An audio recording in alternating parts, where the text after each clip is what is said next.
तर आता बातमी आहे पुराच्या पाण्याच्या प्रवाहात 8 मेंढ्या, एक शेळी वाहून गेल्याची घटना नांदेडच्या किनवट तालुक्यातील तल्लारी तांडा येथे घडली आहे। नांदेडच्या किनवट तालुक्यातील शिवनी इस्लापूर भागात सायंकाळी विजेच्या कडकडाटासह ढगफुटी सदृश्य पाऊस झाल्याने नाल्याला आलेल्या पुराच्या पाण्याच्या प्रवाहात 9 शेळ्या वाहून गेल्याची घटना समोर आली आहे। ही घटना 29 ऑगस्टच्या सायंकाळी 6:30 वाजण्याच्या सुमारास तल्लारी तांड्यापासून जवळ असलेल्या ओढ्यावर ही घटना घडली आहे। रानात चरण्यासाठी गेलेल्या शेळ्या सायंकाळी परत येत असताना अचानक ओढ्याला पूर आल्याने या पुराच्या पाण्याच्या प्रवाहात 8 मेंढ्या व एक शेळी वाहून गेल्याने 9 ही शेळ्या दगावल्या आहेत। त्यामुळे तल्लारी तांडा येथील सचिन भीमराव जाधव या शेतकऱ्याचे जवळपास 1 लाख रुपयाचे नुकसान झाले आहे।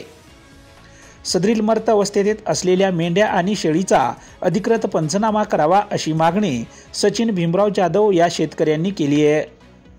Bureau report GK news Kinwat Nanded.